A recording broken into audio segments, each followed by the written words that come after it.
Hello everyone, tonight we're slipping back into the shadows of history, where the towering walls of medieval castles loom like silent giants against a stormy sky.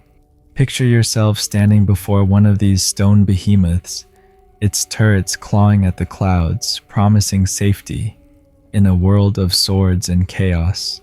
The air smells of damp earth and ancient wood, and you can almost hear the creak of a drawbridge lowering. But here's the kicker: step inside and you might not make it out alive.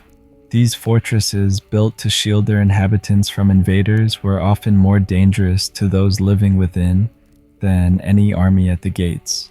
So before you get too cozy under those blankets, take a moment to like this video and subscribe, but only if you're really vibing with what I'm doing here. Drop a comment below and let me know where you're tuning in from. Are you halfway across the globe or just a few towns over, listening as the night settles in? Now turn off the lights, maybe switch on a fan for that soft hum, and let's dive into tonight's journey together. Castles. The word conjures images of knights' feasts and fairy tale romance, doesn't it? But the reality was far grimmer. These weren't Disney palaces with twinkling chandeliers and plush carpets. No, medieval castles were brutal machines of war, designed with one ruthless goal: make it impossible for enemies to get in. Every stone, every passageway, every towering wall was crafted to kill intruders before they could breach the gates. But here's the twist: those same features that made castles impregnable often turned them into death traps for the people who called them home. From the moment you crossed the threshold, you were gambling with your life. A misstep could send you tumbling down a spiral staircase, a sip of water might carry cholera, and even the air you breathed could be laced with invisible poison. Over the next 12 parts, we'll unravel the 12 deadliest aspects of castle life, peeling back the myth to reveal the grim truth. Let's start with the big picture: the medieval world itself. Spanning roughly from the 5th to the 15th centuries, this was an era of relentless violence, where warlords and kings clashed over scraps of land, and survival was a daily grind. Castles weren't built for comfort, they were fortresses, pure and simple. Every architectural choice, from the placement of arrow slits to the thickness of walls, was about maximizing defense. Comfort, that was an afterthought if it was thought of at all. Take Caerphilly Castle in Wales, for instance. Built in the 13th century, it sprawls over 30 acres surrounded by lakes that make it look like it's floating on water. Intimidating? Absolutely. That was the point. The site alone was meant to make attackers rethink their life choices. But for the people living inside, that grandeur came at a cost. The first thing you'd notice approaching a castle was its sheer menace. Walls, sometimes 20 feet thick, loomed like cliffs designed to crush the spirit of anyone foolish enough to attack. But those walls weren't just barriers. They were psychological weapons screaming power and fear. The roads leading to castles were no stroll in the park either. They twisted through marshes or up steep hills, forcing visitors into vulnerable spots where defenders could rain down arrows or stones from above. It was like walking into a trap before you even reached the gate. And speaking of gates, the gatehouse wasn't just an entrance, it was a death machine. Picture this: you're an attacker somehow. You've made it past the moat and the outer defenses. You charge toward the gate, only to find yourself in a narrow corridor, walls towering 30 feet high with murder holes above. Boiling oil, molten lead, or just a big rock could drop on your head. The term murder hole isn't some modern exaggeration. It comes from the French meurtrière, meaning place of murder, brutal rite. But let's flip the script. Those murder holes, drawbridges, and portcullises weren't just deadly for enemies, they were hazards for everyone. Servants rushing through the gatehouse could trip on uneven stones or get caught if a portcullis dropped unexpectedly. Imagine you're a kitchen maid hauling a bucket of water and someone forgets to secure the iron grate. Clang. That's half a ton of metal crashing down. Good luck dodging that. And it happened. Castle records are littered with stories of accidents like these. At Warwick Castle in 1312, 2 guards were flattened when a portcullis chain snapped during a routine check. Their bodies were barely recognizable, pressed into the stone floor like a bad medieval pancake.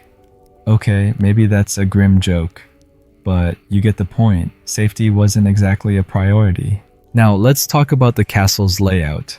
The maze-like design was genius for defense, confusing attackers and funneling them into kill zones. But for residents, it was a nightmare. Narrow corridors twisted without warning and spiral staircases built to favor right-handed defenders were so steep and uneven that a single misstep could send you tumbling to a broken neck. In 1284, Lady Eleanor de Montfort was found dead at the bottom of Kenilworth Castle's main staircase. Her neck snapped after a fall. She wasn't drunk or careless, just navigating her own home in the dark. These weren't rare flukes. They were part of daily life. You had to watch every step, every corner, because the castle itself was watching you, waiting for a mistake. The air inside wasn't much friendlier.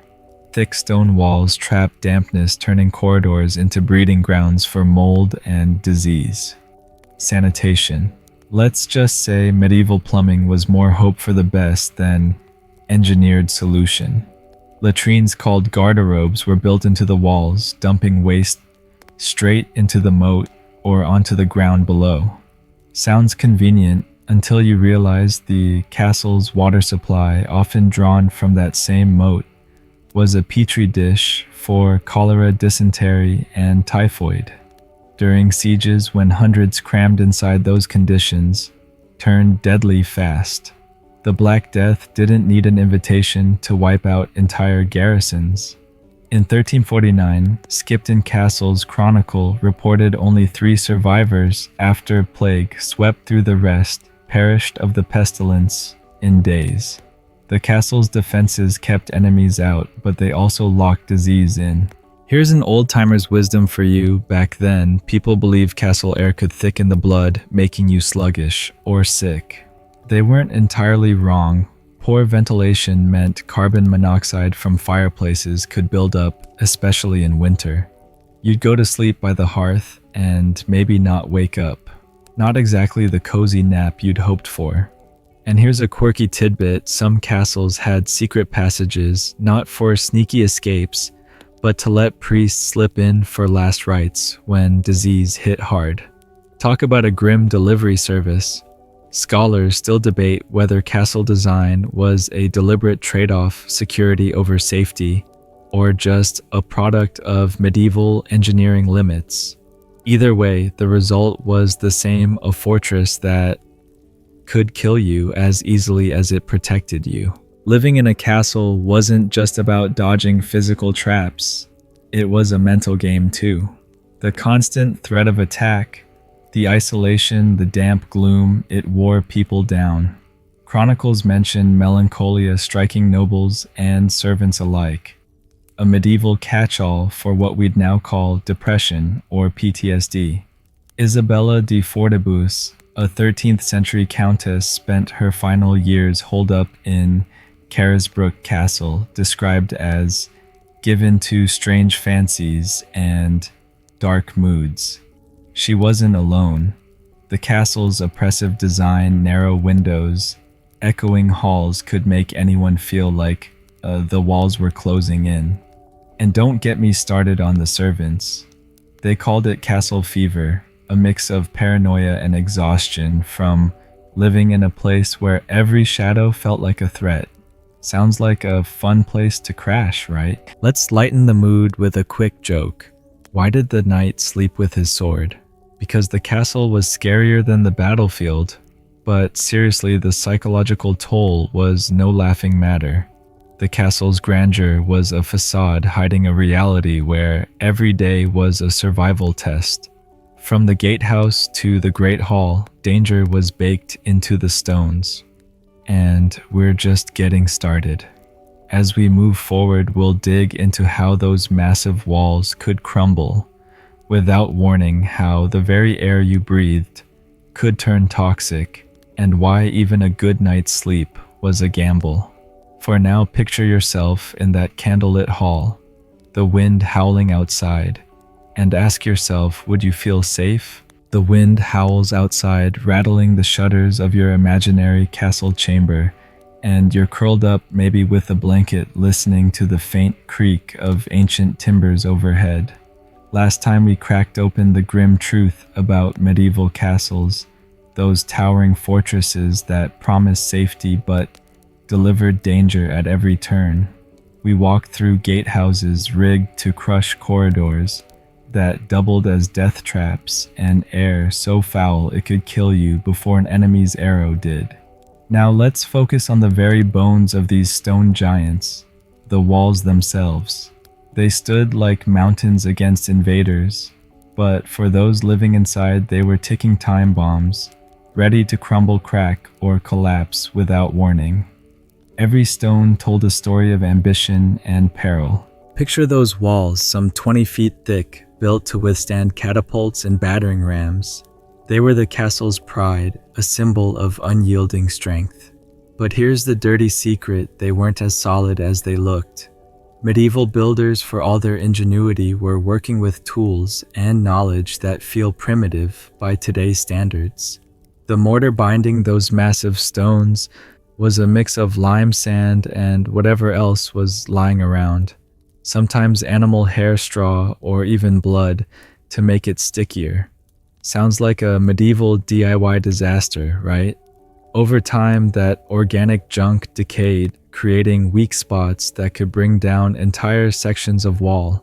I'm not joking when I say a castle could literally rot from the inside out like a bad tooth waiting to crack. Take the stones themselves. Quarried locally, they varied wildly in quality.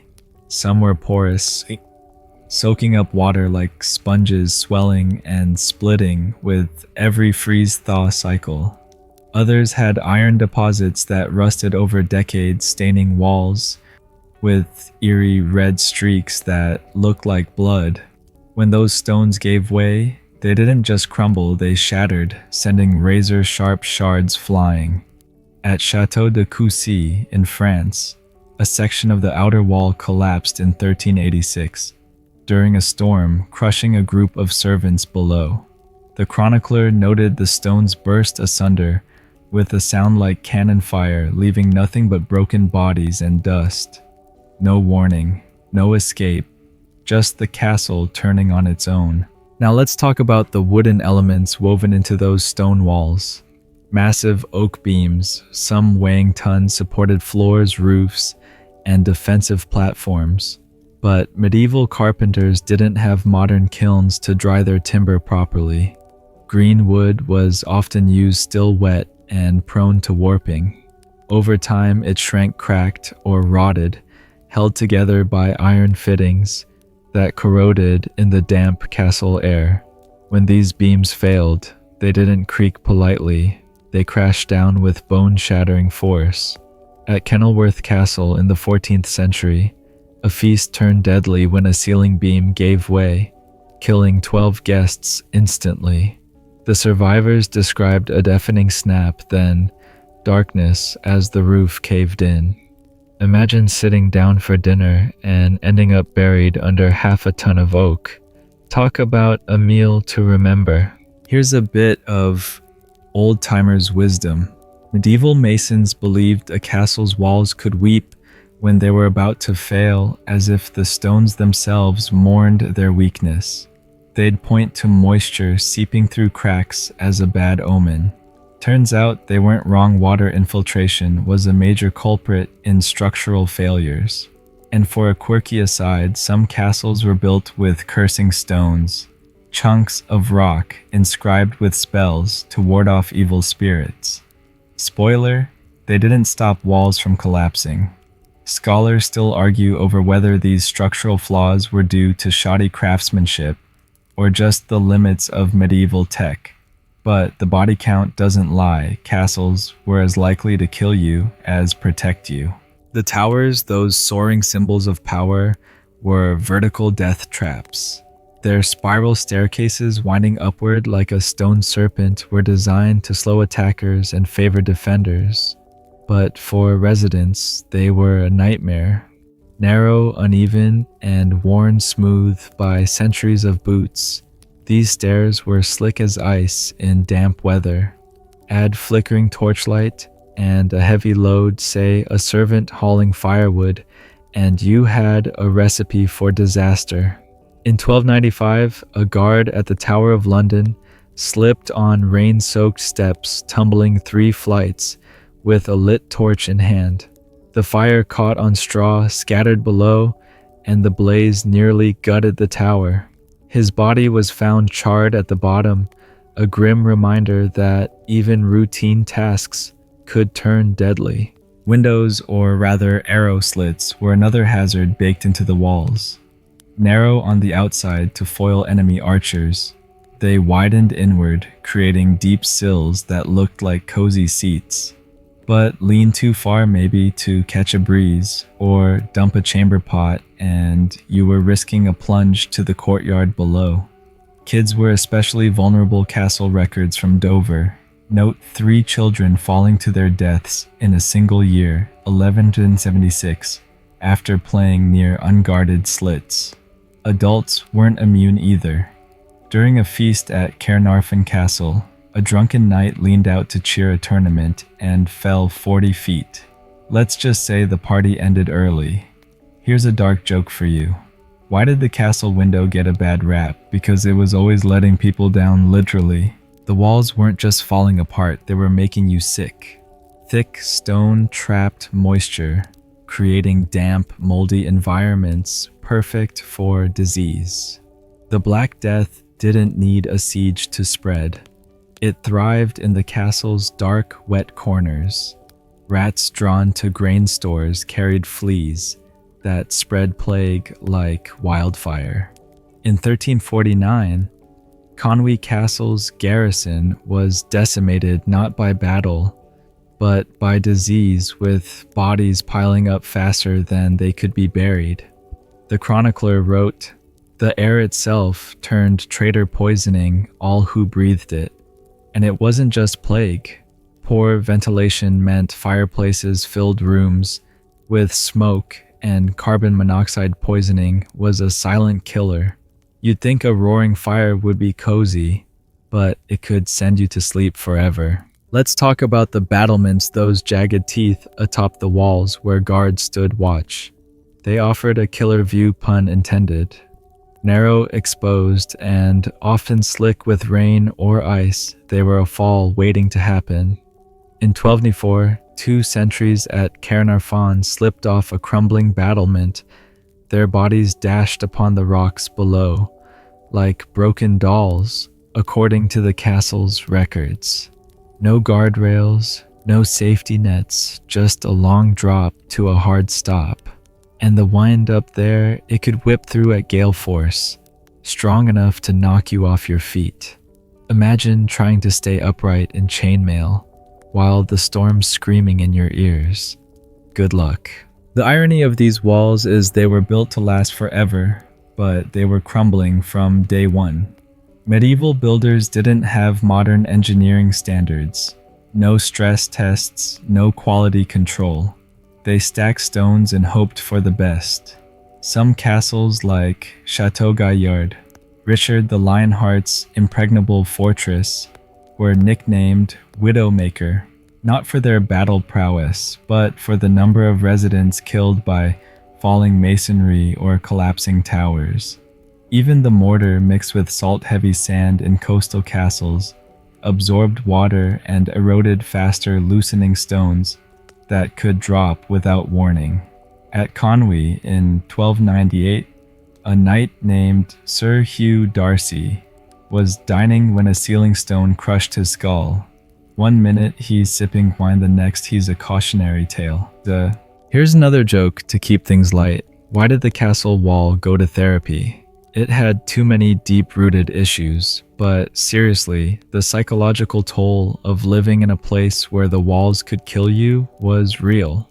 Residents developed superstitions like tapping stones to test their stability or avoiding certain corridors during storms. It wasn't just paranoia, it was survival instinct. The constant creaking of beams, the drip of water through cracks, it was like the castle was whispering threats, and yet people kept living there. Why? Because the alternative, living outside those walls in a world of bandits and war, was even worse. The walls also hid another danger. Their sheer mass created microclimates inside the castle. Cold, damp air pooled in lower levels, perfect for respiratory illnesses. Servants sleeping in basement quarters often woke coughing, their lungs wrecked by mold spores. Meanwhile, upper chambers were stifling in summer, with no airflow to clear out the heat. You'd sweat buckets or freeze depending on the season, and neither was great for your health. Add to that the constant noise, stone walls echoed every sound, from footsteps to wind howling through slits. Sleep was a luxury, and exhaustion made accidents even more likely.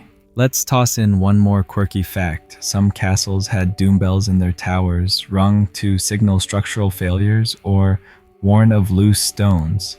They didn't exactly inspire confidence. And here's the academic debate. Were these crumbling walls a sign of medieval builders cutting corners, or were they just pushing the limits of what stone and mortar could do? Either way, the result was a fortress that could betray you as quickly as it shielded you. The walls of a medieval castle were a promise of safety, but they were also a lie, beautiful, imposing, and deadly in their decay. The flicker of your candle casts long shadows on the stone walls around you, and the distant howl of wind through narrow slits reminds you you're still deep inside our medieval castle. Those massive walls we talked about last time, crumbling, cracking, and ready to betray, set the stage for a fortress that promised safety, but delivered danger. Now let's step deeper into the castle's heart, where the interiors, from spiral staircases to claustrophobic corridors, turned every movement into a high-stakes game of survival. These weren't just hallways and rooms. They were obstacle courses designed for war, not living, and they didn't care who they claimed enemy or resident. Picture a spiral staircase winding up a castle tower, its stone steps worn smooth by centuries of boots. These weren't your modern, evenly spaced stairs with handrails and non-slip treads. No, they were narrow, steep, and deliberately uneven, built to trip up attackers climbing in armor. The catch: they were just as treacherous for the castle's inhabitants. Servants hauling firewood, nobles in flowing robes, or kids darting around in play, all risked a fatal tumble. The clockwise spiral favored right-handed defenders swinging swords downward, but for everyday use it was a nightmare. In the dim glow of a torch, shadows hid uneven edges, and one misstep could send you plummeting. At Warwick Castle in 1312, a young page named William of Ashby slipped on rain-slick steps, his skull cracking against the stone. The chronicler noted, his light went out before the torch did. Grim, but that was castle life. These staircases weren't just dangerous, they were psychological traps. Their tight, twisting design left you dizzy, disoriented, like you were stuck in a stone vortex. Imagine carrying a tray of goblets up those steps. Knowing a single slip could mean broken bones or worse. And wet weather, forget it. Water seeping through poorly sealed walls turned steps into skating rinks. In 1294, Conwy Castle recorded 7 deaths in a single winter. From stairway falls, their bodies found crumpled in forgotten corners come spring. It's no wonder residents moved like they were tiptoeing through a minefield. Here's a dark joke for you. Why did the servant avoid the tower stairs? Because they didn't want to take the fast way down. Corridors were no safer. Narrow, dark, and winding, they were built to confuse invaders, forcing them into bottlenecks where defenders could pick them off. But for residents, navigating these passages was like threading a needle in the dark. Torches barely lit the way, and sudden turns could hide loose stones or unexpected drops. Some corridors ended in dead ends, deliberate traps for enemies that also baffled servants rushing to deliver supplies. At Caernarfon Castle, a maid named Agnes got lost in a maze-like passage during a storm in 1301, only found days later half frozen and delirious. The castle's layout didn't just hinder attackers, it punished everyone. You had to memorize every twist or risk, becoming a ghost story. The floors themselves were a hazard. In grander castles, you might find painted tiles beautiful, but slippery when wet. More often, floors were packed earth, covered with rushes, or straw soaked with spilled ale, food scraps, and worse. This festering carpet hid uneven stones or holes, tripping the unwary. In 1302, a noble at Pembroke Castle broke his neck after catching his boot on a hidden chunk of masonry under the rushes. The chronicler called it a floor that betrayed its master. And those rushes, they were a breeding ground for fleas and bacteria spreading typhus and other nasties. You weren't just walking on a floor, you were wading through a health hazard. Let's talk about the great halls, the supposed heart of castle life. These massive rooms with their soaring ceilings and timber beams were meant to impress, but they were accidents waiting to happen. The beams, often green wood that warped over time, could snap under the weight of the roof, crushing everyone below. In 1333, Bamberg Castle's Great Hall collapsed during a feast, killing the lord and 6 guests. The survivors heard a crack like thunder, then chaos. Tables too were deadly in their own way. Huge heavy things carved from oak weighing hundreds of pounds. If one tipped, say during a drunken brawl, it could crush a man like a bug. At Warwick, a table collapse in the 14th century killed 3 nobles. Over 2 centuries each crushed when the ancient wood gave way. Talk about furniture with a grudge. Here's some old-timers' wisdom. Medieval folks believed a creaking beam was the castle's speaking warning of danger. They'd tap walls and listen, half superstitious, half practical. They knew the castle could turn on them. For a quirky tidbit, some castles had hidden priest holes in their interiors, not just for hiding clergy during religious crackdowns, but for stashing valuables or bodies when accidents needed covering up. Scholars debate whether these deadly interiors were a flaw in design or a deliberate sacrifice for defense, but the result was clear. Every step inside a castle was a roll of the dice. The air in these interiors was another silent killer. Thick walls trapped dampness, creating a clammy chill that seeped into your bones. Mold grew in corners, and the smoke from fireplaces, often the only heat source, filled rooms with choking fumes. Carbon monoxide was a constant threat, especially in poorly ventilated towers. You'd drift off by the fire thinking you were cozy, only to never wake up.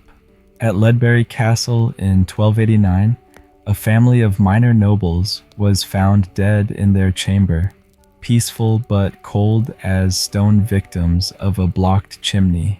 The castle's design, with its narrow windows and sealed-off spaces, turned rooms into gas chambers. And here's a grim chuckle. Why did the castle air always seem so fresh? Because it was full of new diseases every day. Doors and thresholds added their own dangers. Massive wooden doors reinforced with iron were heavy enough to crush a foot or hand if they swung shut unexpectedly. Hinges rusted, and locks were unreliable, sometimes trapping people inside during emergencies. In 1305, a fire at Pembroke Castle trapped dozens behind a jammed gate, their screams echoing as they burned. The castle's defensive layout meant to slow enemies, also slowed escape. Even the doorframes, often low and uneven, caught people off guard. A noble at Conwy in 1208 cracked his skull on a lintel while rushing to a meeting dead before he hit the ground. Every entrance was a reminder the castle didn't care who you were. The psychological weight of these interiors can't be ignored. Living in a maze of stone where every step could be your last wore people down. Servants developed castle fever, a mix of anxiety and paranoia from constant vigilance. Nobles weren't immune either. Chronicles describe lords pacing dark corridors, muttering about unseen threats. The echoing stone amplified every sound. Footsteps, creaks, distant shouts, making it impossible to relax. You were never alone yet, always isolated, trapped in a fortress that felt alive and hostile. It's no wonder some residents turned to charms or prayers to calm the castle, as if it had a mind of its own. The interiors also hid structural traps. Walls might look solid, but shifting foundations common in castles built on uneven ground caused cracks that could widen without warning.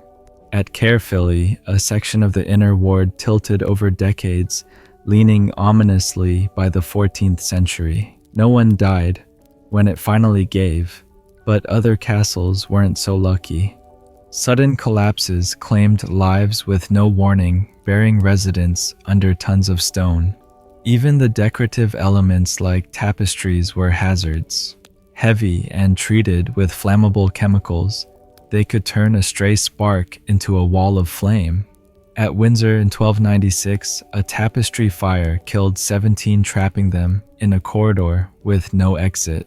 These interiors weren't just uncomfortable, they were engineered for war, not habitation. Every feature from the staircases to the corridors prioritized defense over safety. Residents adapted, moving cautiously, memorizing every hazard, but adaptation didn't mean survival. The castle was a predator, and you were its prey whether you were a lord or a scullery maid. As we move deeper into this stone labyrinth, we'll see how even the necessities of life, water, food, warmth, became weapons in the castle's deadly arsenal. For now, take a breath and be glad you're not navigating those stairs in the dark. The faint glow of your imaginary torch flickers as you navigate the twisting corridors of our medieval castle, the damp stone walls pressing in close. We've seen how those towering walls could crumble, and the interiors could trip or trap you at every turn. Now let's dive into the very lifelines of castle life: water and food. These were supposed to keep you alive, but in a cruel twist, they often became silent assassins. The systems that supplied water and stored food weren't just flawed.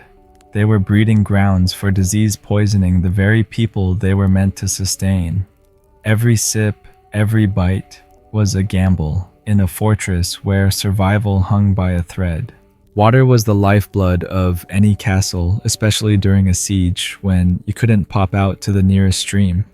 Wells, often dug deep into the bedrock beneath the castle, were the primary source. Sounds secure, right? Wrong. These wells were frequently contaminated by the castle's own waste systems. Garderobes, those charming medieval toilets built into the walls, dumped human waste straight into the moat or onto the ground below, and that moat was often the same water source the castle relied on. Seepage was inevitable.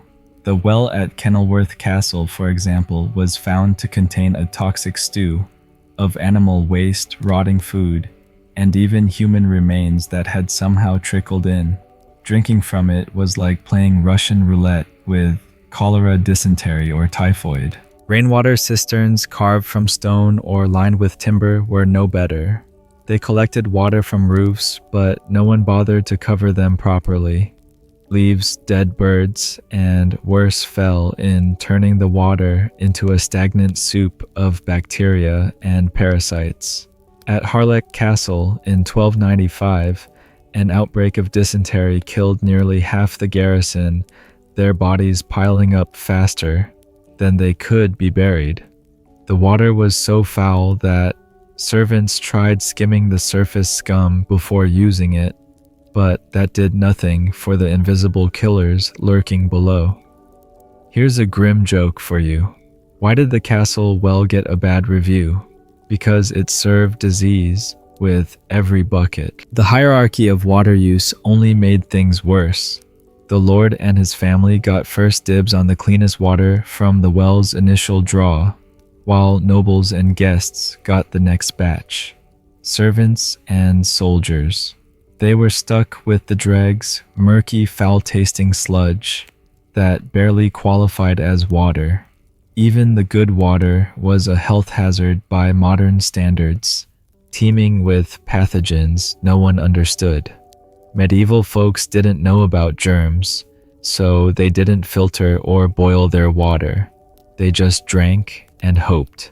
During sieges, when water was rationed, the desperation led to drinking from even worse sources, like stagnant moat water or melted snow, contaminated by animal waste. The result, waves of illness that could wipe out entire households. Food storage was another disaster waiting to happen. Castles were like self-contained cities with granaries and storehouses built to withstand long sieges. But those same stores tucked into damp, poorly ventilated corners of the castle were perfect breeding grounds for rats, mice, and insects. These vermin didn't just eat the grain. They contaminated it with droppings and urine, spreading plague and other diseases. In 1289, a family at Beaumaris Castle died after eating bread made from moldy flour, their bodies convulsing from toxins no one could see. The grain itself, stored in humid conditions, often sprouted deadly molds that caused hallucinations or organ failure. Medieval cooks tried masking spoiled food with spices expensive and rare, but that just hid the danger, not the death. Meat storage was even more gruesome.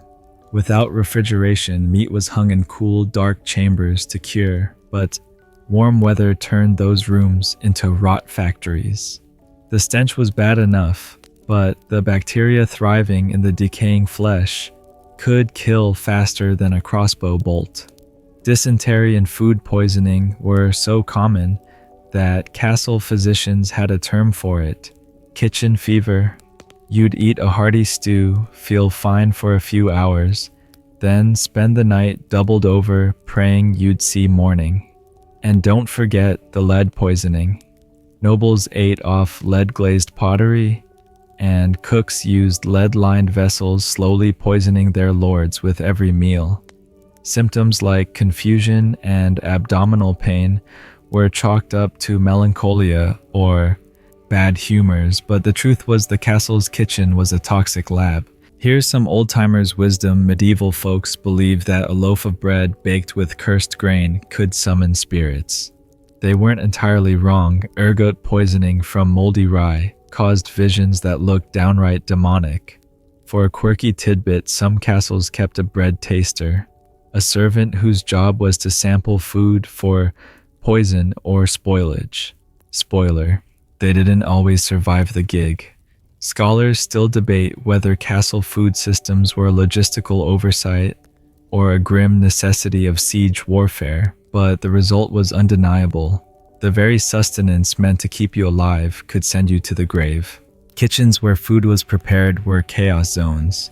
Massive hearths roared with flames hot enough to crack stone, and cauldrons hung on chains that could snap without warning, spilling boiling liquid on anyone nearby. The floors, slick with grease and spilled broth, were accident magnets. A scullery maid at Conwy Castle in 1295 slipped while carrying a pot of scalding water, burning herself so badly she died days later. Knives kept razor sharp for butchering caused countless injuries in the smoky, dimly lit environment, and the smoke itself thick, acrid, and constant wrecked lungs over time. Kitchen workers often coughed up black phlegm, their bodies breaking down from years of inhaling soot. The social hierarchy made food dangers worse for the lower classes. Nobles got the freshest cuts while servants ate scraps often spoiled or crawling with weevils. Malnutrition weakened their immune systems, making them easy prey for the diseases festering in the castle's stores. Even gathering ingredients was risky. Servants sent to forage for herbs might mistake deadly nightshade for edible berries, poisoning an entire feast. At Caernarfon in 1301, a cook's error with mushrooms killed 7 guests, their bodies racked with convulsions. The castle's records don't say if the cook survived the Lord's wrath, but I wouldn't bet on it. Preservation methods added their own hazards. Salting meat required handling coarse salt that could cut skin, leading to infections in an era without antibiotics. Pickling involved acids that could blind if splashed in the eyes. Smoking meat meant tending fires for days, increasing the risk of burns or smoke inhalation. Every step of food prep was a minefield, and the castle's design, cramped, dark, and poorly ventilated, only amplified the danger. Here's another dark joke. Why did the castle cook quit? Because the kitchen was a real hot mess. The psychological toll of these poison lifelines can't be ignored. Knowing every drink or meal could make you sick, or worse, created constant anxiety. Servants whispered about cursed wells and refused to eat certain foods convinced they were hexed. Nobles paranoid about poisoning employed tasters, but even that didn't guarantee safety. The castle's isolation meant no fresh supplies during sieges, forcing people to eat whatever was left, no matter how rancid. Starvation was a real threat, but so was eating food that had turned deadly. It was a lose-lose situation, trapped in a fortress where sustenance was as dangerous as starvation. The irony is, Stark castles were built to protect life, but their water and food systems turned survival into a daily gamble. Wells and stores meant to sustain became vectors of death, spreading disease faster than any enemy could. As we move deeper into this stone labyrinth, we'll see how fire and smoke turned warmth into a weapon, and how even the act of sleeping could be your last. For now, imagine sipping from a castle well, the water cool but cloudy, and ask yourself, would you take the risk? The faint crackle of a fire in your mind's eye warms the chilly stone chamber where we're lingering deep within the medieval castle's unforgiving walls.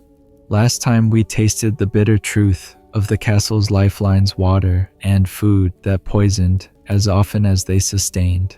Now let's turn to the flickering glow that promised warmth and light, but delivered danger in spades, fire, and smoke. In a world without electric heaters or LED bulbs, fire was the heartbeat of castle life, cooking meals, heating rooms, and lighting the dark.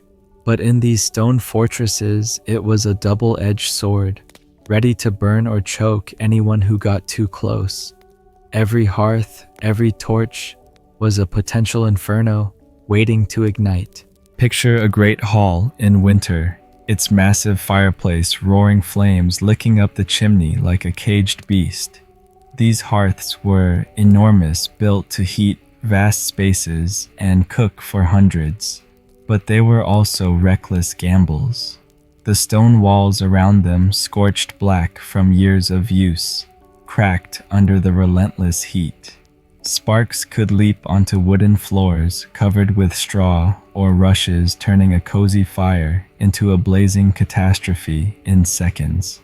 At Windsor Castle in 1296, a kitchen fire started when fat from roasting meat ignited, spreading to wooden shelving and racing through the castle's timber galleries. 17 people died not from burns, but from smoke inhalation trapped in corridors they knew by heart. The chronicler wrote, "The flames turned stone into an oven, and none could flee." That's the thing about castles, those thick walls so good at stopping arrows were just as good at trapping you in a firestorm. Smoke was the silent killer. Medieval chimneys were primitive at best, often just holes in the roof, or narrow flues that clogged with soot. When wind blew the wrong way or debris blocked the chimney, smoke poured back into the room, filling lungs with toxic fumes. Carbon monoxide, invisible and odorless, was a death sentence no one understood. Families would huddle by the fire for warmth, only to be found the next morning still and cold, victims of a killer they couldn't see. At Ledbury Castle in 1289, a minor noble and his family were discovered sleeping eternal in their chamber. The fireplace's block flew, turning their refuge into a gas chamber. It wasn't witchcraft or divine wrath, as some whispered, just bad ventilation and a cruel castle design. Torches and candles. The only light sources in those dark interiors were another hazard. Picture a servant rushing down a corridor, torch in hand, the flame flickering wildly. One wrong move and that flame could catch a tapestry or straw on the floor. Tapestries heavy and treated with flammable chemicals to preserve their colors were like giant fuses. Once ignited, they burned fast, creating walls of flame that blocked escape routes. At Conwy Castle in 1295, a tapestry fire in the Great Hall trapped a dozen servants, their screams lost in the roar of the blaze. And candles, they were no safer. Left unattended or knocked over, they could start fires that spread through wooden furniture or bedding. Here's a dark joke for you. Why did the castle candle go out? Because it started a fire and ran out of job security. The castle's wooden elements, beams, floors, furniture, made every fire a potential disaster. Medieval builders used green timber, which shrank and cracked over time, creating gaps where sparks could settle and smolder. These slow-burning fires could hide in walls or floors for days before erupting. At Warwick Castle in 1301, a fire smoldered in the Great Hall's floorboards unnoticed until it burst into flames during a feast, killing 3 guests. The survivors described a sudden whoosh as the floor became a sea of fire. The castle's maze-like layout, designed to confuse attackers, turned into a death trap for residents trying to flee, with narrow corridors and steep stairs choking with smoke. Here's some old-timers' wisdom. Medieval folks believed that a fire that wouldn't light was a sign of bad spirits in the castle. They'd sprinkle salt in the hearth to cleanse it, not knowing the real problem was often a damp chimney or poor draft. For a quirky tidbit, some castles had fire boys, young servants whose sole job was to tend hearths and put out stray sparks, dangerous work with a high turnover rate, if you catch my drift. Scholars still debate whether castle fires were more deadly due to poor design or the sheer abundance of flammable materials, but the charred remains in castle chronicles don't lie. Fire was a relentless foe. Kitchens were the epicenter of fire hazards. Massive hearths burned day and night with cauldrons of boiling oil or water hanging on chains that could snap without warning. The stone floors, slick with grease, made every step a gamble. A cook at Pembroke Castle in 1302 slipped while stirring a pot, falling into the hearth and dying from burns before anyone could pull her out. The heat was so intense, it could crack the surrounding stone, sending shards flying like shrapnel. And the smoke. It was a constant cloud, stinging eyes and searing lungs. Kitchen workers develop chronic coughs, their lifespans shortened by years of inhaling soot. It's no wonder they were paid in ale, probably the only thing keeping them sane. Even defensive fires used to repel attackers could backfire on residents. During sieges, boiling oil, or pitch, was poured through murder holes, but spills or misfires could ignite the castle's own defenses. At Caernarfon in 1294, a misjudged pour set a wooden platform ablaze, killing 2 defenders and weakening the gatehouse. The irony: the castle's own weapons turned against it. And let's not forget the brazier's iron baskets filled with burning coals used to heat smaller rooms. They were notoriously unstable, tipping over with a nudge and scattering embers across straw-covered floors. At Dover Castle, a brazier fire in 1278 burned through a sleeping chamber, killing a family of 4 before they could wake. The psychological toll of living with constant fire risk was crushing. Residents knew every crackle could mean disaster, and the fear kept them on edge. Servants whispered of fire spirits haunting hearths, a superstition born from too many unexplained blazes. Nobles paranoid about sabotage often banned open flames in certain rooms, leaving everyone shivering in the dark. The castle's design didn't help. Narrow windows meant poor ventilation, and thick walls trapped heat and smoke, turning rooms into ovens or gas chambers depending on the day. Sleep was a gamble.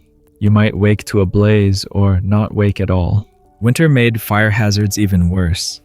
With temperatures dropping, every fireplace was pushed to its limit, burning through wood faster than supplies could be replenished. Desperate residents sometimes burned furniture or even structural timbers, weakening the castle further. The cold forced people to huddle closer to fires, increasing the risk of accidents. At Harlech Castle in 1294, 3 guards were found frozen at their posts, but others died from fires sparked by their attempts to stay warm. The castle became a cruel paradox: freeze or burn, with little middle ground. Here's one more grim chuckle. Why was the castle fireplace so moody? Because it was always getting fired up, but the reality was no laughing matter. Fire and smoke turned the castle's promise of warmth into a deadly lie. Every flame was a reminder that the fortress could consume you as easily as it comforted you. As we press deeper into this stone labyrinth, we'll see how the castle's defensive features meant to kill invaders, endangered residents just as much. For now, imagine sitting by that roaring hearth, the heat on your face, and wonder, is it warming you or waiting to strike? The air feels heavy now, doesn't it? As you sit there, maybe with a fan humming softly in the background, we're still wandering the cold stone passages of our medieval castle. Last time we felt the heat of fire and the choke of smoke turning warmth into a deadly trap. Now let's turn to the castle's defensive features, those ingenious mechanisms built to slaughter invaders. Murder holes, portcullises, and battlements were the teeth of these stone beasts. But here's the grim twist: they bit everyone, friend or foe. Designed to make castles impregnable, these features turned daily life into a gauntlet of danger for the very people they were meant to protect. Start with the gatehouse, the castle's front door, and its deadliest choke point. It wasn't just a passageway. It was a multi-story killing machine. A typical gatehouse like the one at Caerphilly Castle had layers of traps, a drawbridge over a moat, a heavy iron portcullis, maybe another dry moat or pit, then massive wooden doors, and finally a second portcullis. Sounds secure, right? Sure, until you realize these mechanisms were as dangerous to residents as to attackers. The portcullis, a massive iron grate weighing tons hung on chains and counterweights that rusted in the damp castle air. If the rope snapped or a counterweight failed, that grate could drop like a guillotine. At Warwick Castle in 1312, 2 guards were inspecting the gatehouse when the portcullis plummeted, flattening them into the stone floor. The chronicler didn't mince words. Their bodies were as parchment under the press. No warning, just instant death. Murder holes were another nasty surprise. Built into the ceilings of gatehouses and corridors, these openings let defenders pour boiling oil, molten lead, or stones onto attackers below. The term comes from the French meurtrière, literally place of murder. Effective. Oh, absolutely. But they were just as deadly for the castle's own people. The stonework around murder holes weakened over time from moisture, and the corrosive stuff poured through them. Chunks of masonry could break loose, crushing anyone passing underneath. At Caerphilly in 1389, a merchant delivering supplies was killed when a murder hole's stonework collapsed, dropping a slab on his head. He'd walked that path dozens of times, never suspecting the ceiling was a ticking time bomb. Here's a dark joke for you. Why did the murder hole get promoted? Because it was great at dropping the hammer, literally. The Barbican and outer gatehouse, common by the 13th century, was a masterpiece of defensive cruelty. It forced attackers into a narrow, winding path, exposed to fire from multiple towers. At Warwick, the Barbican's design made invaders turn sharp corners under constant arrow barrages, with no cover. Genius for defense, but for residents, a logistical nightmare. Servants hauling goods or soldiers rushing to their posts had to navigate the same deadly funnel, risking falls or collisions. In 1295, a cart overturned in Conway's Barbican, pinning a driver under a load of grain sacks. He suffocated before anyone could free him, trapped by the very design meant to trap enemies. Battlements, those jagged stone teeth atop the walls, were another hazard. Guards patrolled these narrow walkways exposed to wind, rain, and ice. No guardrails, just a sheer drop to the courtyard below. In 1294, 2 sentries at Caernarfon slipped on icy battlements, their bodies dashed upon the rocks like broken dolls, as the records put it. The wind up there could hit gale force strong enough to knock a man off his feet, especially in heavy armor. And the stone itself, crumbling from years of weather, it could give way without warning. At Château de Vincennes in 1367, a machicolation, a stone overhang for dropping missiles, collapsed, taking a chunk of wall and 5 people with it. The castle's own defenses were turning traitor. Here's some old-timers' wisdom. Medieval guards believed a creaking portcullis chain was a ghost's warning of danger. They'd oil the chains religiously, half out of fear, half out of practicality. For a quirky tidbit, some castles had sally ports, secret exits for surprise attacks, but they were often so poorly maintained that residents got stuck trying to use them, sometimes starving in hidden tunnels. Scholars debate whether these defensive flaws were due to overzealous military design or just medieval engineering's limits, but the result was clear: the castle's own weapons could turn on its people without hesitation. Arrow slits narrow on the outside to protect archers widened inward, creating deep sills that seemed safe but weren't. Kids playing on them or servants leaning out could slip through the narrow outer opening, plummeting to their deaths. At Dover Castle in 1176, 3 children died in a single winter, falling from unguarded slits. Adults weren't immune either. Drunken knights or distracted maids met the same fate. The slits also funneled icy winds into the castle, creating drafts that could extinguish torches, plunging rooms into darkness. In 1302, a guard at Pembroke collapsed from smoke inhalation after a draft-blown torch started a fire in a corridor. The castle's defenses doubled as death traps. Even the drawbridge, that iconic castle feature, was a hazard. Lowering or raising it required teams of men working winches and chains, and a single slip could send the bridge crashing down or jerking up, crushing or trapping workers. At Conwy in 1295, a drawbridge chain snapped, pinning a servant against the gatehouse wall. He didn't survive. The moat below, meant to drown attackers, was no friend to residents either. Stagnant and filthy, it bred mosquitoes carrying diseases like malaria. At Caerphilly, the garrison suffered regular outbreaks of marsh fever, likely from mosquito bites. The moat protected the castle, but poisoned its people. The psychological toll of living among these defensive traps was brutal. Residents knew every murder hole or portcullis could malfunction, every battlement could crumble. They developed rituals, tapping stones, whispering prayers to ward off disaster. Servants avoided certain passages at night, convinced they were cursed. Nobles, paranoid about sabotage, posted extra guards only to lose them to accidents.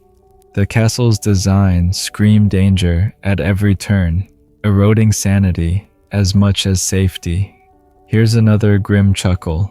Why was the portcullis so unreliable? Because it always let you down hard. These defensive features were marvels of military engineering, but they didn't discriminate. A murder hole didn't care if it dropped stones on an enemy or a servant. A battlement didn't mind if it was a soldier or a child who fell. The castle was a machine, cold and indifferent, built to kill efficiently.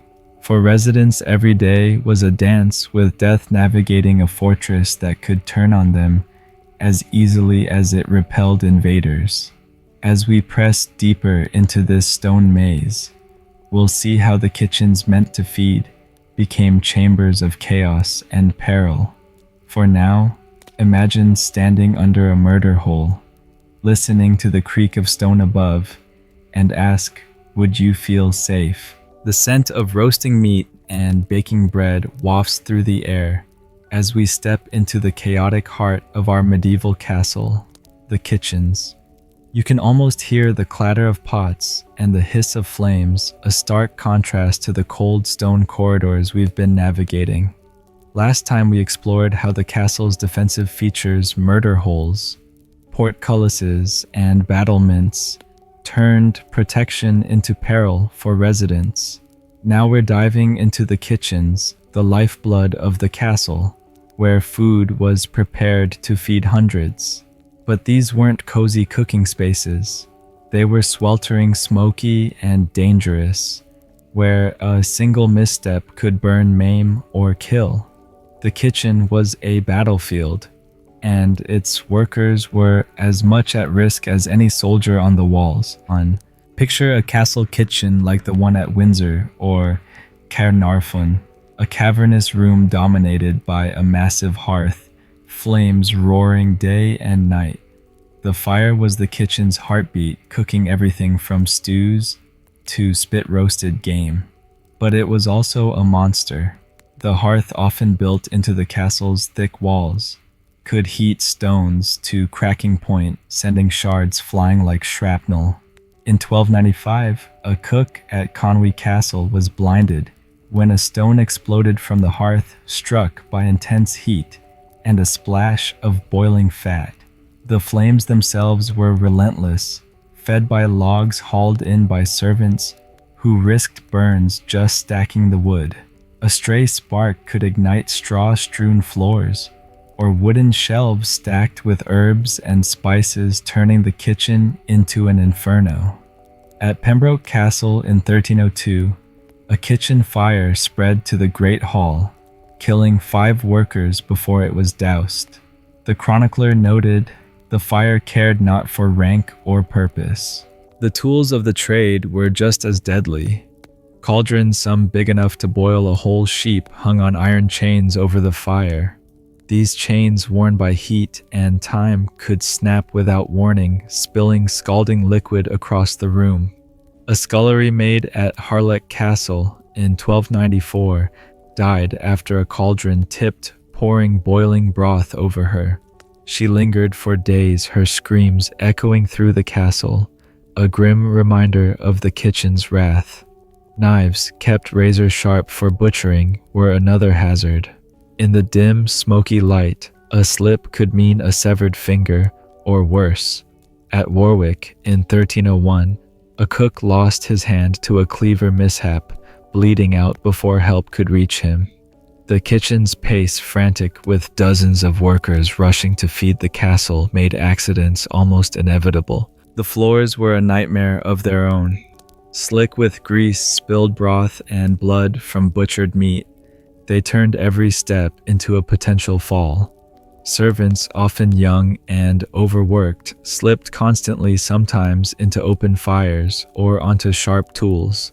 In 1298, a kitchen boy at Caerphilly fell onto a spit rod, impaling himself. The castle's records are blunt. He was dead before the meat was done. The straw and rushes scattered to soak up spills only made things worse, hiding slick patches and harboring bacteria. Those floors were a petri dish for infections, and a single cut could turn septic in hours without antibiotics. Here's a dark joke for you. Why did the castle kitchen floor get a bad rap? Because it was always tripping people up straight to the grave. Smoke was a constant enemy. With no proper ventilation, chimneys were crude and often clogged the kitchen, filled with thick, acrid clouds that stung eyes and seared lungs. Cooks and their helpers developed chronic coughs, their lungs blackened by years of inhaling soot. Some called it kitchen lung, a death sentence that crept up slowly, robbing workers of breath long before old age could. Carbon monoxide from poorly burning fires was another invisible killer. In 1289, 3 kitchen workers at Ledbury Castle were found slumped over their stations, dead from a blocked flue that filled the room with toxic fumes. The castle's design, with its tight spaces and narrow windows, turned the kitchen into a gas chamber on bad days.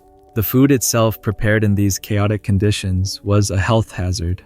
Spoilage was rampant in the damp, poorly ventilated storage rooms adjacent to the kitchen.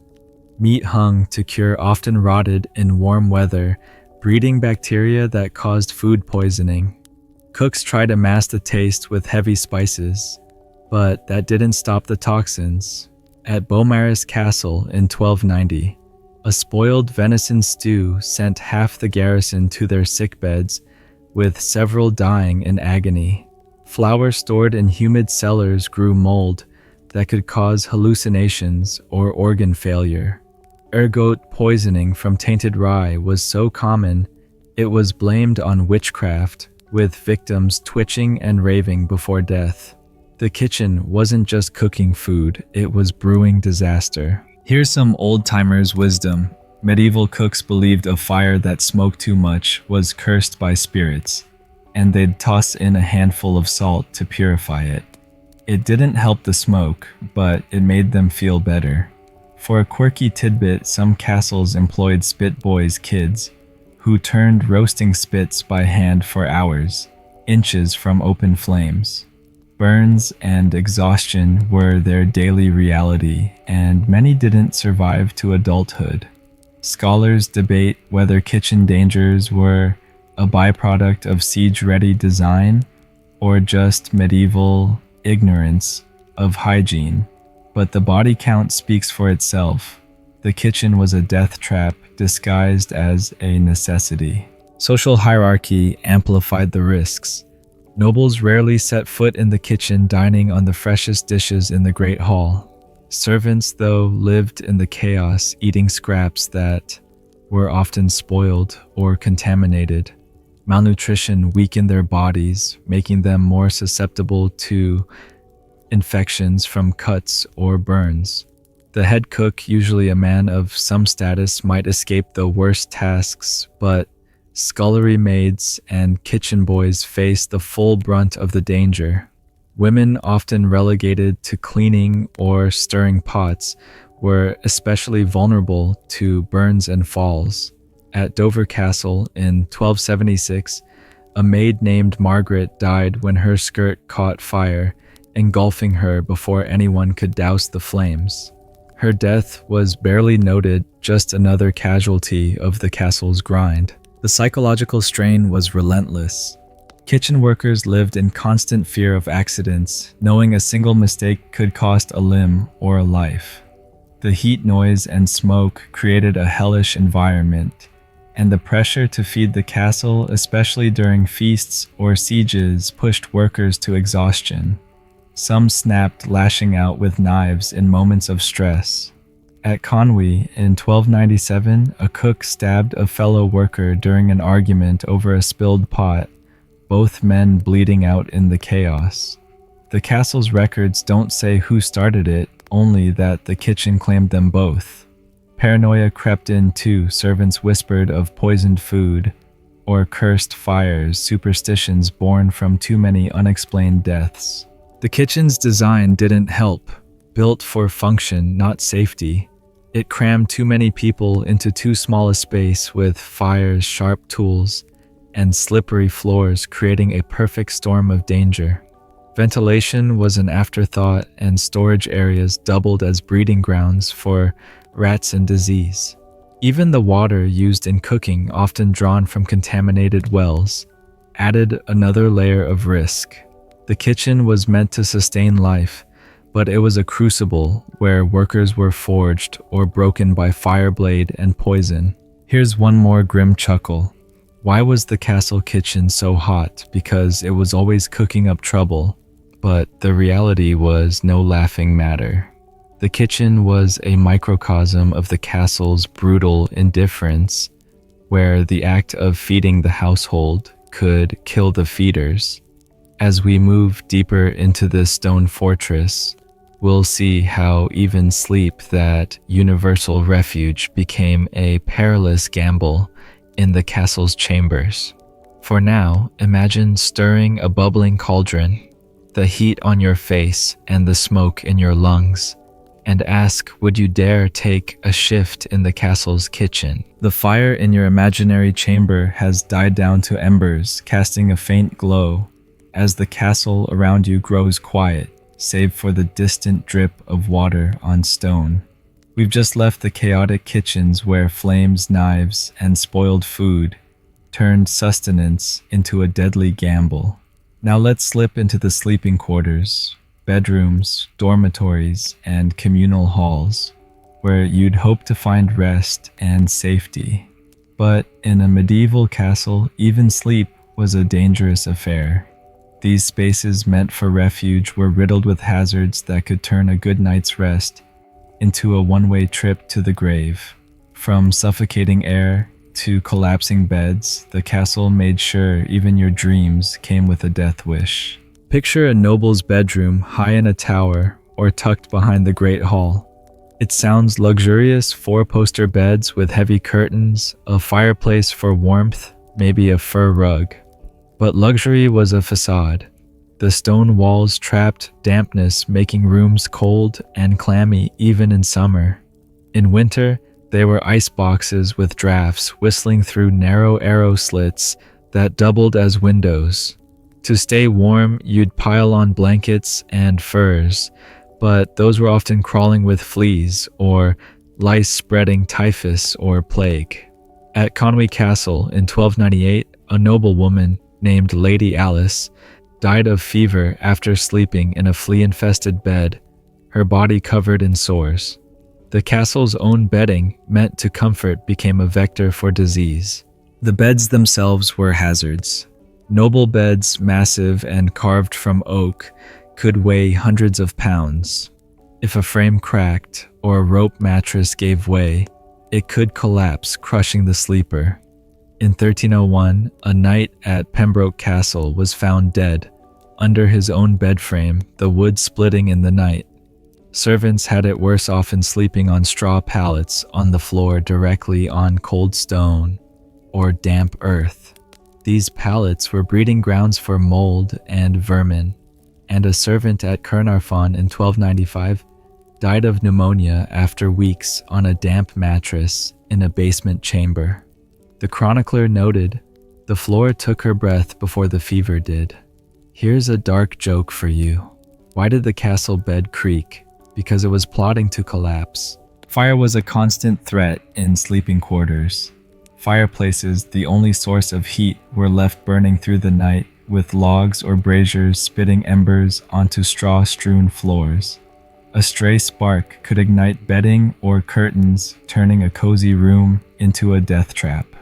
At Warwick Castle in 1302, a fire started in a noble's chamber when a candle tipped onto a tapestry, killing the occupant, and two servants trying to douse the flames.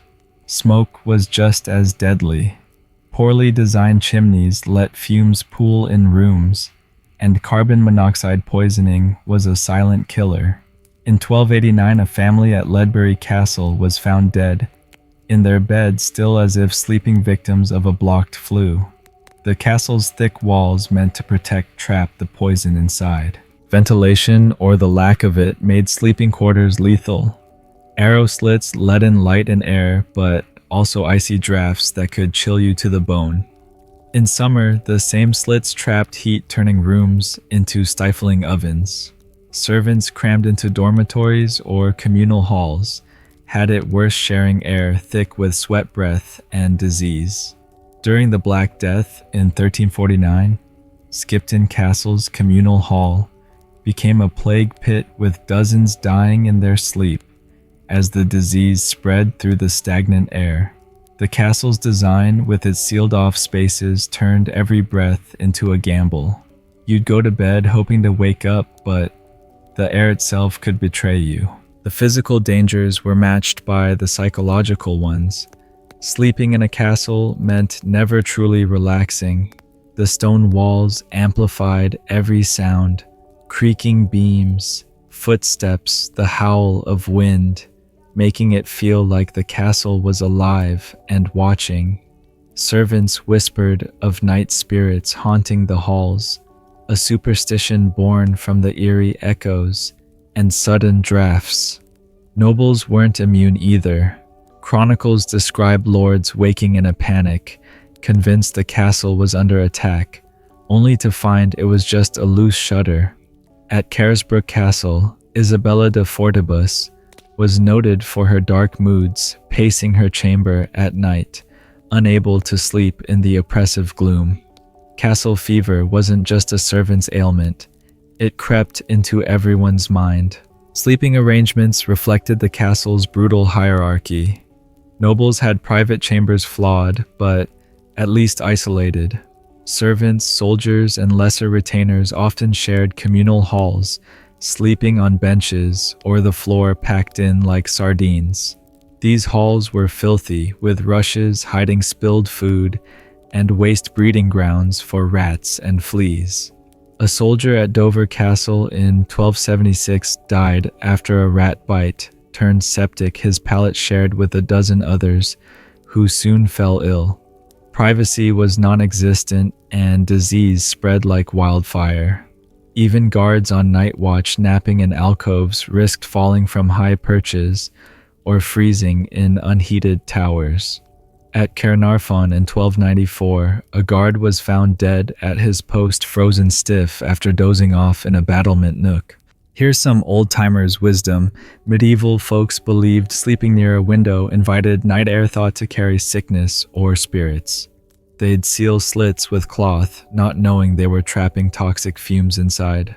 For a quirky tidbit, some castles had squint small holes in chamber walls for spying or ventilation, but they also let in drafts and pests.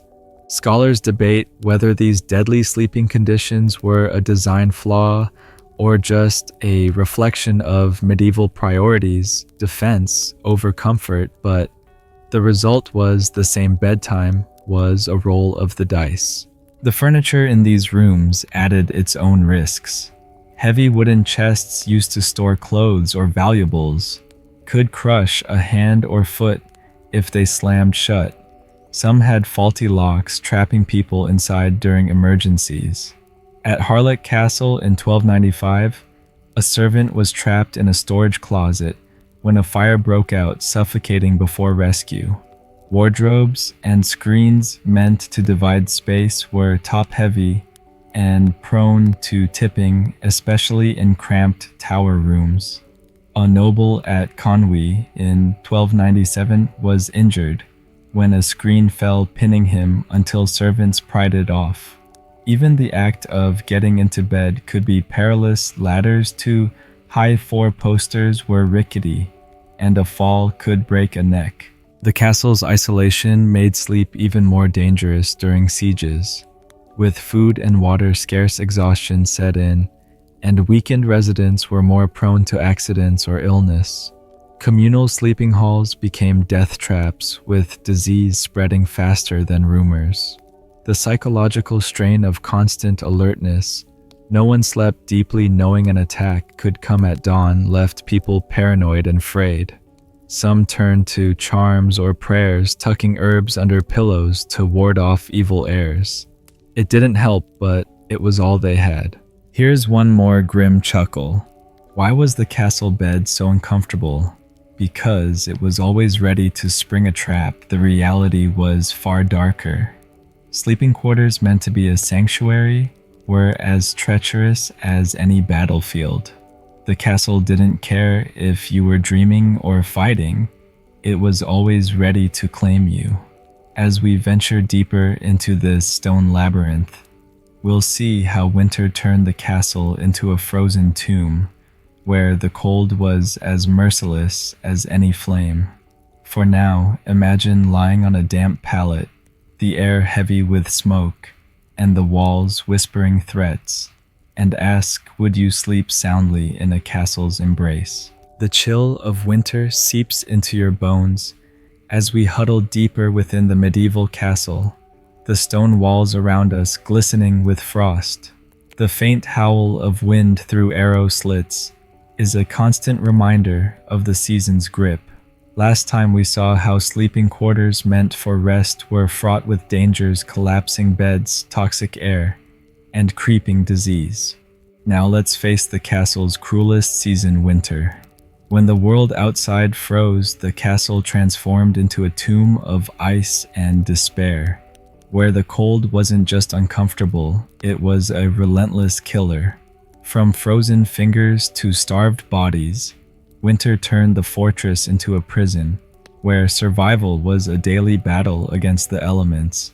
Imagine a castle in January, the moat iced over snow piling against the walls.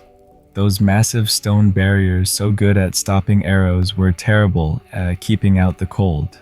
Stone conducts heat away faster than it holds it, and with no insulation, rooms became ice boxes. Even in grand chambers, nobles shivered under piles of furs, their breath visible in the dim torchlight. Servants and soldiers crammed into communal halls or basement quarters had it worse, sleeping on straw pallets directly on frigid stone floors. At Harlech Castle in 1294, 3 servants were found frozen in their dormitory, their bodies stiff as the walls around them. The chronicler wrote, "The cold took them as surely as any blade." Winter didn't discriminate, it claimed anyone who couldn't stay warm.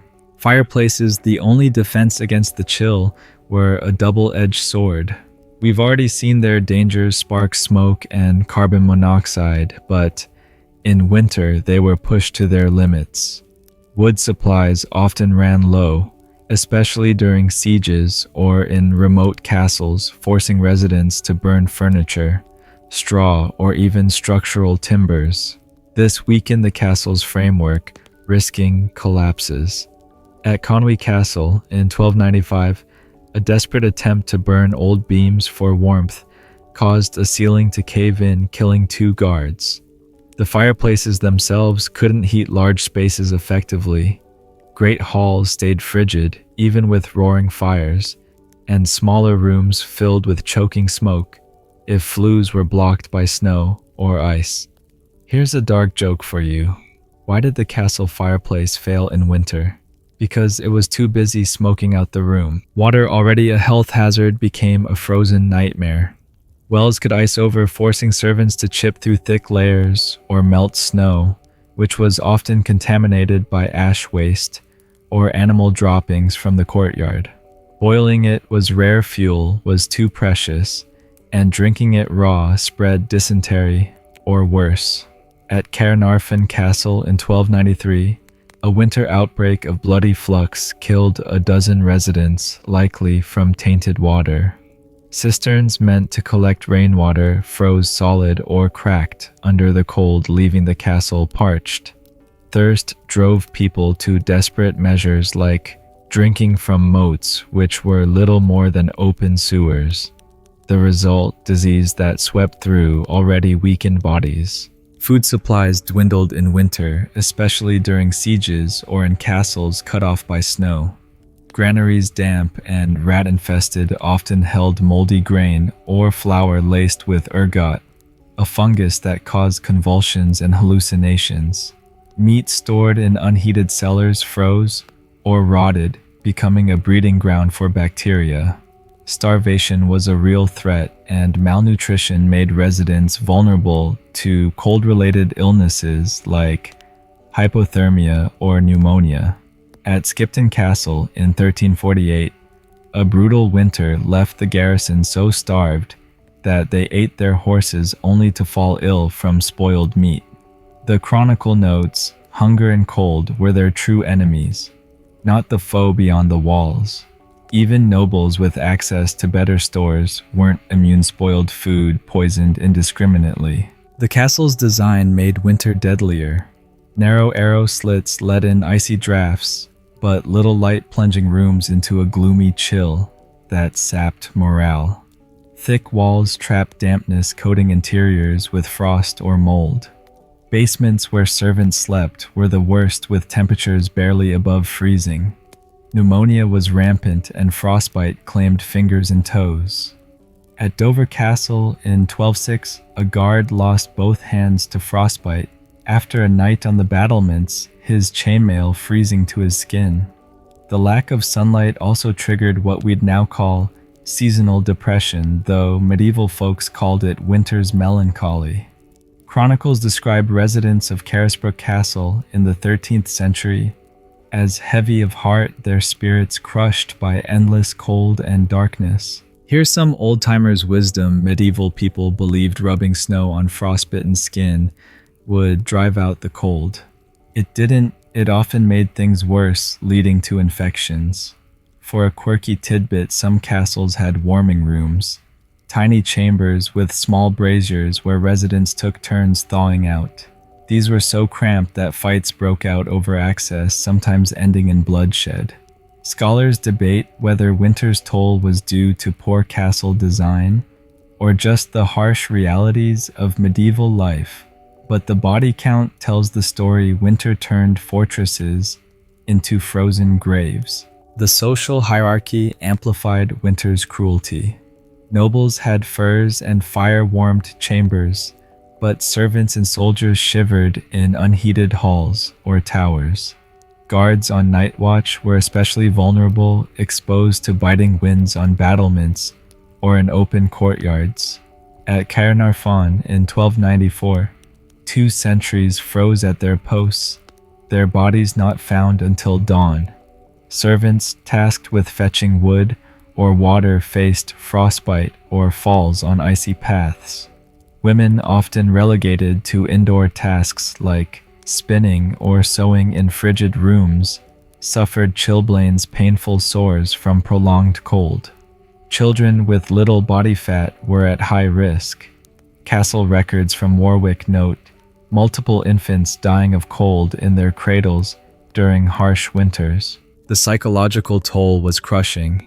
Winter's isolation with roads snowbound and supplies scarce bred paranoia and despair. Residents whispered of ice spirits haunting the castle, a superstition born from the eerie silence of snow-covered walls. Nobles trapped with their own thoughts grew erratic. Some, like a lord at Conwy in 1297, ordered servants to sleep outside to test the cold's strength, leading to deaths from exposure. Castle fever, that mix of anxiety and paranoia, spiked in winter, with fights breaking out over the last scraps of food or a spot by the fire. The castle's oppressive gloom, with its dark corners and echoing halls, felt like a living entity squeezing the hope from everyone inside. Winter also strained the castle's infrastructure. Frozen pipes or cracked cisterns meant no running water, and snow-laden roofs could collapse under the weight. At Pembroke Castle in 1300, a tower roof caved in, killing a sleeping family. Icy staircases and corridors, already treacherous, became death traps.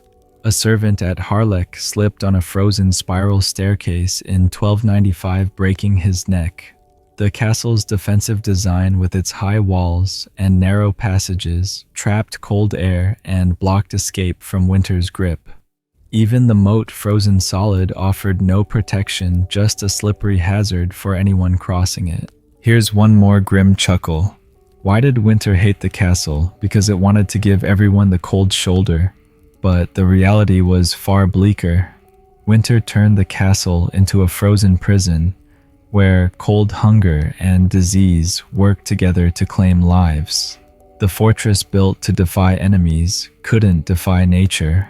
As we venture deeper into this icy labyrinth, we'll see how the castle's isolation and paranoia eroded minds as much as bodies.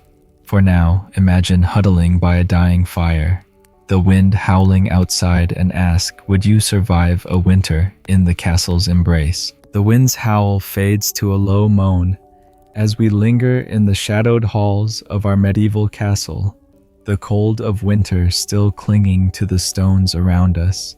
Last time we shivered through the brutal grip of winter, where frost and starvation turned the fortress into a frozen tomb. Now let's turn to a danger that struck deeper than blades or cold, the psychological torment of castle life. The isolation, paranoia, and relentless oppression of living within these stone walls didn't just threaten bodies, they eroded minds. From nobles to servants, the castle's suffocating atmosphere bred fear, madness, and despair, making every day a battle against your own sanity.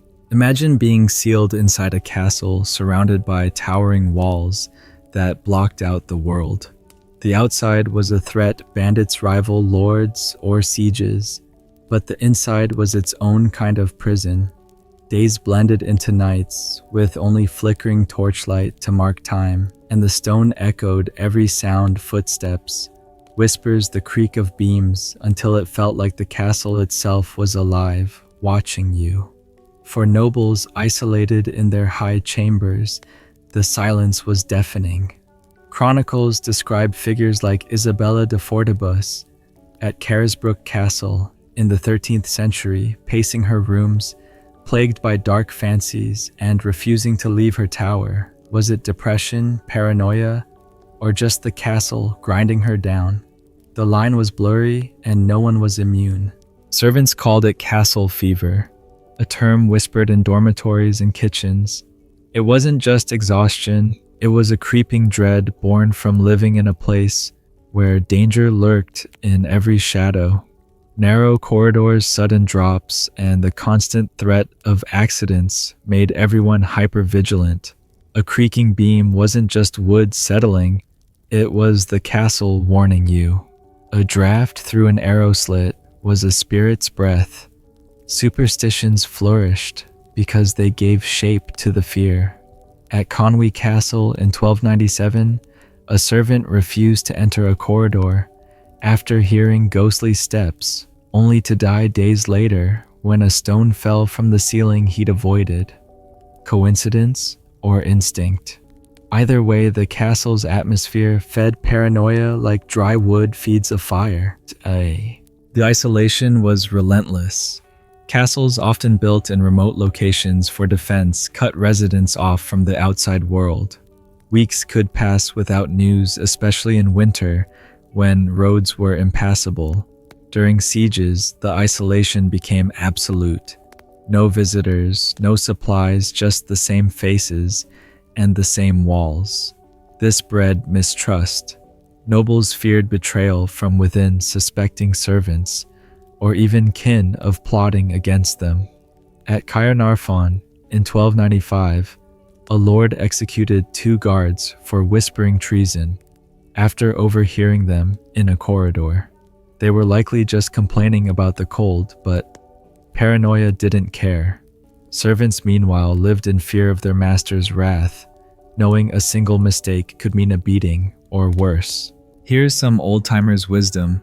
Medieval folks believed sleeping with a knife under your pillow warded off night terrors, not just nightmares, but the creeping dread of castle life. It didn't help, but it gave a false sense of control. For a quirky tidbit, some castles had prayer niches carved into walls, where residents knelt to beg for protection from unseen threats, spirits, traitors, or the castle itself. Scholars debate whether this psychological toll was a deliberate byproduct of defensive design or an unintended consequence of living in a fortress, but the effect was undeniable. The castle broke minds as easily as bodies. The hierarchy amplified the torment. Nobles with their private chambers could retreat into solitude, but that often deepened their isolation. Chronicles describe lords like John de Warenne at Reigate Castle, who grew strange and solitary, refusing to leave his rooms for days. Servants packed into communal halls had no privacy, their every move watched by peers or overseers. This lack of personal space fueled tensions. Fights over blankets or food scraps were common, sometimes turning deadly. At Dover Castle in 1276, a brawl in a dormitory left one servant dead, stabbed over a stolen loaf. The castle's cramped, oppressive spaces turned small slights into life or death conflicts. The constant threat of attack kept everyone on edge. Even in peacetime, the castle was a fortress, its design a reminder of violence. Arrow slits, murder holes, and portcullises weren't just defenses, they were symbols of a world where danger was always near. Guards drilled endlessly, their clanging swords echoing through the halls, while nobles held tense councils plotting against rivals. This hyper-alertness eroded mental health. A night at Warwick Castle in 1302 was described as broken by sleepless nights, jumping at every sound, convinced an attack was imminent. He wasn't wrong to worry. The castle's history was littered with betrayals and sudden sieges, but living in that state of mind was its own torture. The castle's gloom didn't help. Narrow windows let in little light, and damp walls bred mold that fouled the air. This wasn't just uncomfortable, it triggered what we'd now call seasonal affective disorder, or worse. Chroniclers noted melancholia gripping entire households, with residents withdrawing or lashing out. Children especially suffered in the oppressive environment, growing quiet or fearful. At Skipton Castle in 1349, a young heir was described as silent as stone, refusing to speak after months trapped inside during a plague-ridden winter. The castle's darkness wasn't just physical, it seeped into your soul. Rituals and superstitions were a desperate attempt to cope. Residents hung charms, bones, herbs, or iron over doors to ward off evil airs or spirits. Some refused to sleep in certain rooms, convinced they were cursed. At Caerphilly Castle, a tower was abandoned after servants reported hearing voices in the walls, likely just wind through cracks, but fear made it real. These beliefs weren't just folly. They were survival mechanisms in a place that felt alive and hostile. Even religious faith, a cornerstone of medieval life, buckled under the strain. Priests in castles often performed extra masses to cleanse the air, but when plague or accident struck, faith wavered, replaced by dread. Here's a dark joke for you. Why did the castle ghost refuse to haunt? Because even it was too scared to stay. The reality was grimmer. The psychological torment of castle life turned residents into shadows of themselves, jumping at creaks or suspecting every glance. The fortress built to protect became a mental prison, its isolation and danger gnawing at sanity. Nobles grew erratic, servants grew fearful, and everyone felt the walls closing in. As we near the end of our journey through this stone labyrinth, we'll see how the castle's social hierarchies turned even human relationships into hidden dangers. For now, imagine lying awake in a dark chamber, the walls whispering threats, and ask, could you keep your mind intact in the castle's grip? The shadows deepen as we linger in the oppressive halls of our medieval castle, the echoes of footsteps and distant clanging armor filling the air. Last time we delved into the psychological torment that gnawed at the minds of those trapped within these stone walls, where isolation and paranoia turned the fortress into a mental prison. Now let's explore the castle's social hierarchies, the rigid class structure that defined life inside. From nobles to servants, every rung of the ladder came with its own hidden dangers, amplifying the castle's perils. The divisions between Lord Knight and Scullery Maid didn't just shape status, they shaped survival, often deciding who lived and who died in this stone crucible.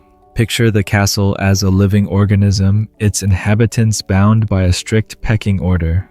At the top sat the lord and his family cloistered in private chambers, dining on the best food and warmed by the largest fires. Below them were knights and lesser nobles, then skilled workers like cooks and blacksmiths, and at the bottom, the mass of servants, laborers, and guards. This hierarchy wasn't just about privilege, it was a life or death framework. Nobles had access to the freshest water, the safest rooms, and the warmest furs, but even they weren't immune to the castle's dangers. Servants, meanwhile, bore the brunt of every hazard, from spoiled food to freezing quarters, their lives expendable in the eyes of those above. Nobles faced unique risks tied to their status. Their private chambers high in towers or deep within the keep were safer from physical accidents, but isolated them from the castle's pulse. This bred paranoia, fear of betrayal, was constant. A lord at Caernarfon Castle in 1295 executed his own steward for suspicious glances, only to learn later the man was innocent, his crime a nervous tic. Poisoning was another obsession. Nobles employed food tasters, but even that wasn't foolproof. At Conwy in 1287, a noble died after eating tainted venison, his taster missed, convulsing in his solar, while his court watched in horror.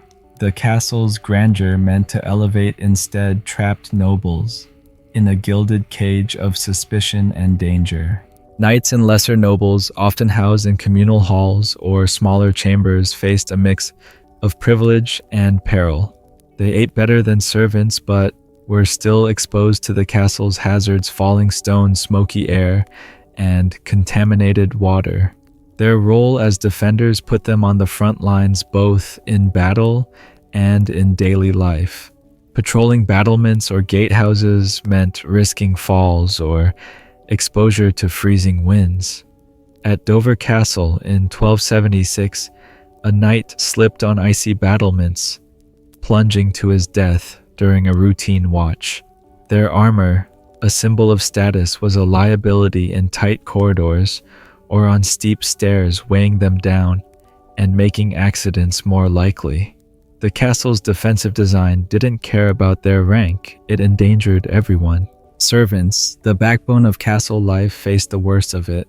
Crammed into damp basements or communal halls, they slept on straw pallets crawling with fleas, breathing air thick with mold and smoke.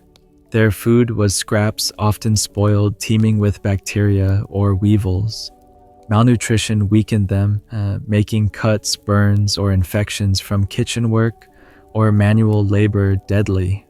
A scullery maid at Warwick Castle in 1302 died of sepsis after a small cut from a kitchen knife turned gangrenous. The hierarchy meant servants got the dregs of everything: water, food, warmth, leaving them vulnerable to disease and accidents. During outbreaks like the Black Death at Skipton Castle in 1349, servants died in droves, their bodies stacked in courtyards, while nobles hid in their towers. The workload for servants was crushing. They hauled wood, water, and waste, navigating treacherous stairs and corridors in dim light. A misstep could mean a broken neck or a scalding spill. At Harlech Castle in 1295, a servant carrying a bucket of boiling water slipped on a spiral staircase, dying from burns. Women often tasked with cleaning or cooking faced extra risks. Skirts caught fire easily, and long hours in damp, smoky kitchens wrecked their lungs. Children used as runners or spit boys were especially vulnerable, their small bodies succumbing to exhaustion or accidents. Castle records rarely noted their deaths, but at Caernarfon in 1294, a boy was crushed under a falling cart, his name unrecorded, just another casualty of the castle's grind. Here's some old-timers' wisdom. Servants believed touching a lord's chair brought luck, a desperate hope for protection in a world that valued their lives so little. For a quirky tidbit, some castles had servant bells, crude systems to summon workers, but they often broke, leading to beatings for disobedience when servants didn't hear the call. Scholars debate whether this hierarchy was a deliberate tool to maintain control, or simply a reflection of medieval society. But the result was clear: the lower your status, the deadlier your life in the castle. The hierarchy also fueled conflict. Nobles' paranoia led to harsh punishments, floggings, imprisonment, or execution for minor infractions. A servant at Pembroke Castle in 1301 was whipped to death for spilling wine, the lord claiming it was attempted poisoning. Tensions between classes sparked violence too. In communal halls, fights over food or space could turn deadly. At Dover in 1206, a servant was stabbed over a stolen blanket. Even among servants, a pecking order existed. Head cooks or stewards lorded over scullery maids, creating resentment that boiled over in cramped, stressful conditions. The castle's tight spaces turned social friction into a powder keg. The psychological toll of this hierarchy was brutal.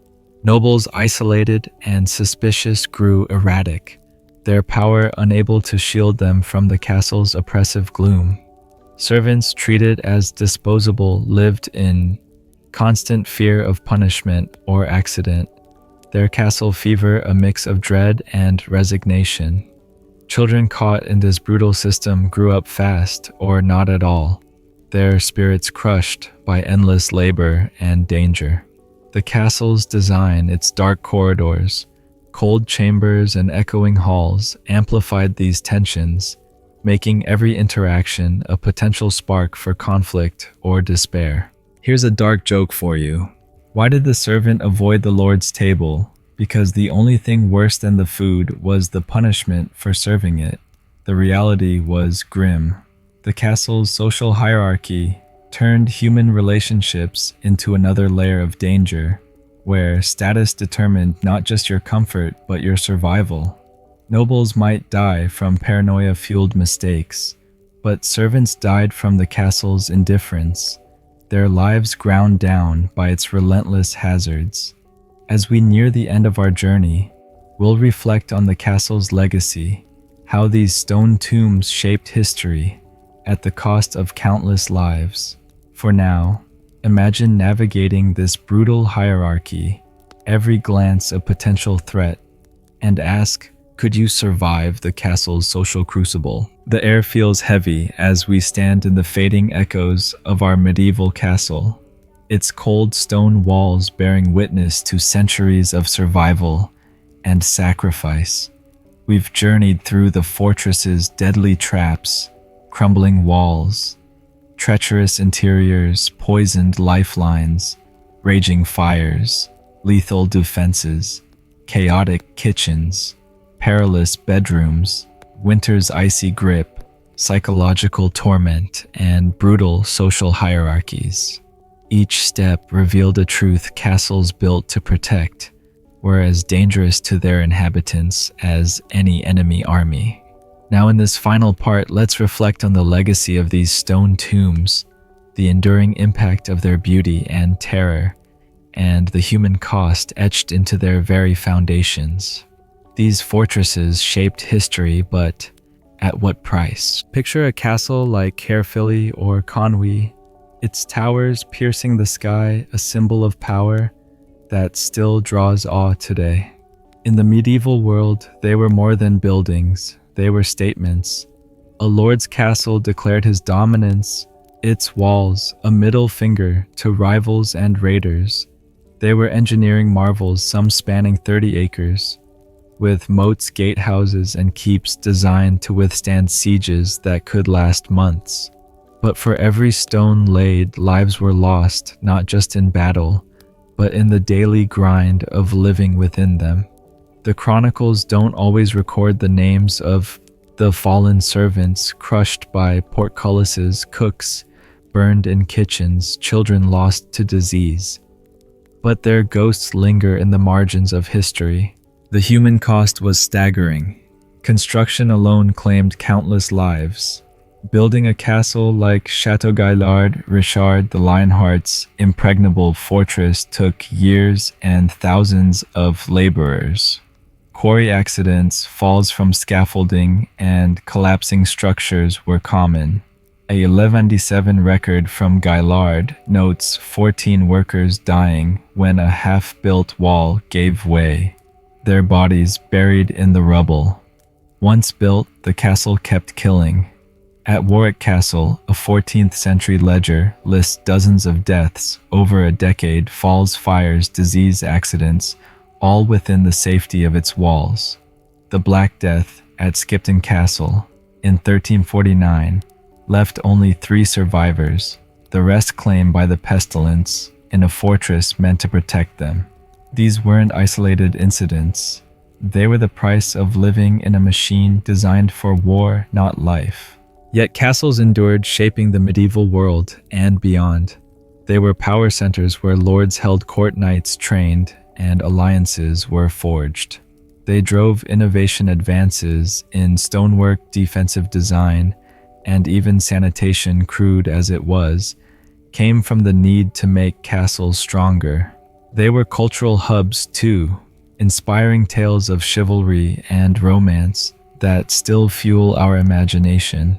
Think of the Arthurian legends or the chansons de geste born in the shadow of these walls. But the romance was a veneer. The reality was a servant slipping on a staircase, a noble choking on smoke, or a child falling from an arrow slit. The castle's legacy is inseparable from its body count. Here's some old-timers' wisdom. Medieval folk believed a castle's strength came from the souls of its stones, a nod to the laborers and residents who died within. Superstition, sure, but it captures the truth. Castles were built on sacrifice. For a quirky tidbit, some castles had doom bells rung to warn of structural failures or deaths, their toll a grim soundtrack to daily life. Scholars still argue over whether castles were worth their cost. Military historians see them as brilliant deterrents, forcing enemies to rethink attacks. Social historians counter that they enslaved their inhabitants, noble and servant alike, to a life of danger and fear. Both are right. The castle was a paradox, a protector and a predator. The psychological legacy lingers too. The term castle fever survived in folklore, a testament to the paranoia and dread of living in these fortresses. Chronicles describe nobles like Isabella de Fordibus, broken by isolation, or servants driven to violence by the relentless pressure. The castle's oppressive design, dark, echoing, and unyielding, left mental scars that shaped medieval culture. Fear of betrayal, obsession with defense, Even the grim fatalism of ballads and tales can be traced to life within these walls. The castle didn't just house people, it molded their minds, often at the cost of their sanity. Today, we romanticize castles, flocking to their ruins as tourist traps or filming locations.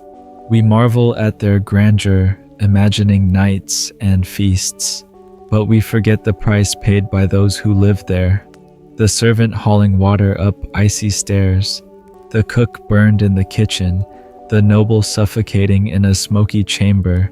There is much a part of the castle's story as its kings and battles. Their lives, often unrecorded, were the mortar binding those stones. At Caernarfon, a 1295 record mentions a maid unnamed, who died carrying a cauldron, her body tossed in the moat. She was one of thousands, their deaths, a footnote in the castle's saga. The legacy of these stone tombs is their duality. They were triumphs of human ambition, defying enemies, and time itself. Many still stand centuries later. But they were also machines of death, indifferent to the lives they sheltered.